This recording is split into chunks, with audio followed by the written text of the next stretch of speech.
ఓటమి గుణపాఠం నేర్పుతుంది అంటారు.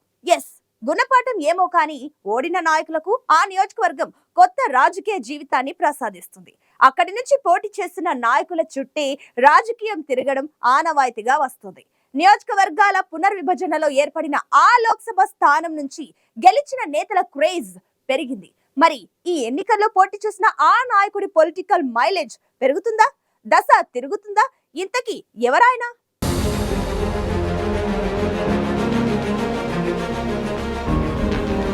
తెలంగాణ ఉద్యమ నేపథ్యంలో రాజకీయాల్లోకి ఎంట్రీ ఇచ్చారు ఈటెల రాజేందర్. గులాబీ పార్టీతో రాజకీయ ప్రయాణాన్ని మొదలుపెట్టారు. ఉద్యమంలో చురుకుగా పాల్గొన్నారు ఈటెల. కమిట్మెంట్ ఉన్న నాయకుడు కావడం, ప్రజలతో మమేకమవడంతో ఎమ్మెల్యేగా వరుసగా గెలుస్తూ వచ్చారు ఈటెల రాజేందర్. కారు పార్టీలో ఉన్నంత వరకు ఓటమి ఎరుగని నేతగా మంచి గుర్తింపు తెచ్చుకున్నారు. మంత్రి పదవి దక్కించుకోవడమే కాకుండా బీఆర్ఎస్ పార్టీలో టాప్ లెవెల్కి చేరుకున్నారు. పదవిలో ఉన్నంతకాలం మచ్చలేని నాయకుడిగా గుర్తింపు తెచ్చుకున్నారు. కానీ 2019 తర్వాత సీన్ రివర్స్ అయింది. దీంతో తప్పనిసరి పరిస్థితుల్లో పార్టీ మారారు ఈటెల. ఎమ్మెల్యే పదవికి కారు పార్టీకి రాజీనామా చేసి కాషాయ కండువా కప్పుకున్నారు. ఆ తర్వాత జరిగిన బై ఎలక్షన్స్లో బీజేపీ ఎమ్మెల్యేగా గెలిచి సత్తా చాటుకున్నారు ఈటెల రాజేందర్.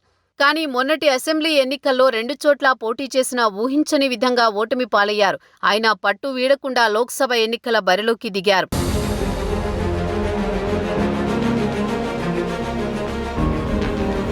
సొంత నియోజకవర్గంలో ఎమ్మెల్యేగా ఓడిపోవడంతో పార్లమెంట్ ఎన్నికల వైపు అడుగులు వేశారు ఈటెల. మొదటిసారి ఓటమితో సొంత జిల్లా ఉమ్మడి కరీంనగర్ని వదిలారు.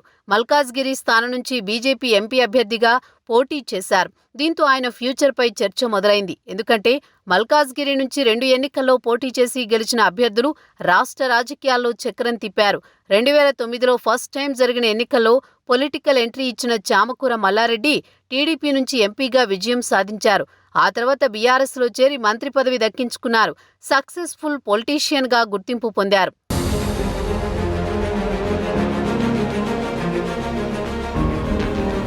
2019 ఎన్నికల్లో మల్కాజ్గిరి నియోజకవర్గం నుంచి రేవంత్ రెడ్డి కాంగ్రెస్ ఎంపీగా నిలిచారు. అందుకు కొన్ని నెలల ముందు 2018 అసెంబ్లీ ఎన్నికల్లో కొడంగల్ నుంచి పోటీ చేసి ఓడిపోయారు.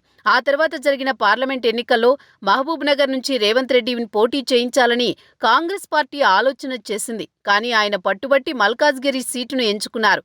ఎంపీగా పోటీ చేసి విజయం సాధించారు. ఆ తర్వాత తెలంగాణ కాంగ్రెస్ అధ్యక్షుడయ్యారు. రేవంత్ రెడ్డి టీపీసీసీ అధ్యక్షుడయ్యే నాటికి రాష్ట్రంలో కాంగ్రెస్ పార్టీకి గడ్డుకాలం నడుస్తోంది. అధికారంలో ఉన్న బీఆర్ఎస్ ఫుల్ స్వింగ్లో ఉంది.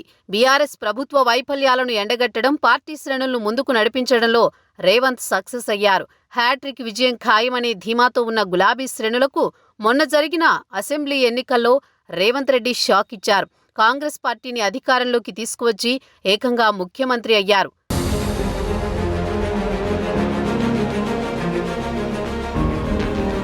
పార్లమెంట్ ఎన్నికల్లో మల్కాజ్గిరిలో విజయం ఖాయమన్న ధీమాతో ఉంది బీజేపీ. ఈటెల రాజేందర్ గెలుపు ఖాయమంటున్నారు ఆ పార్టీ నేతలు. ఈటెల గెలిచి కేంద్రంలో కూడా బీజేపీ వస్తే మాత్రం మంచి పొజిషన్లో ఉంటారని అనుచరులు వ్యాఖ్యానిస్తున్నారు. రానున్న రోజుల్లో కేంద్ర మంత్రి లేదా బీజేపీ రాష్ట్ర అధ్యక్ష బాధ్యతలు చేపట్టే ఛాన్స్ ఉందంటున్నారు. అయితే కాంగ్రెస్ సిట్టింగ్ సీటు కావడం, సీఎం రేవంత్ రెడ్డి ప్రత్యేకంగా దృష్టి సారించిన మల్కాజ్గిరిపై కాంగ్రెస్ నేతలతో కూడా అంతే ఆశతో ఉన్నారు.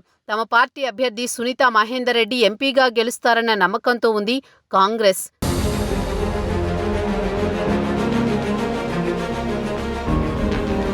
పదిహేడు లోక్సభ స్థానాలున్న తెలంగాణలో మల్కాజ్గిరి ఫలితం రాష్ట్ర వ్యాప్తంగా చర్చనీయాంశమవుతోంది. ఎవరు గెలుస్తారన్న దానిపై అందరి చూపు ఉంది. జూన్ 4న జరిగే ఓట్ల లెక్కింపులో ఓటర్లు ఎవరివైపు మొగ్గు చూపారో తేలుతుంది. ఒకవేళ ఈటెల విజయం సాధిస్తే మల్కాజ్గిరి సీటు సెంటిమెంట్పై పొలిటికల్ లీడర్స్కి నమ్మకం మరింత పెరుగుతుంది. ఇక్కడ పోటీ చేసి గెలిచిన అభ్యర్థులకు రాజకీయ భవిష్యత్తుంటుందనే సెంటిమెంట్ మరింత బలపడుతుంది.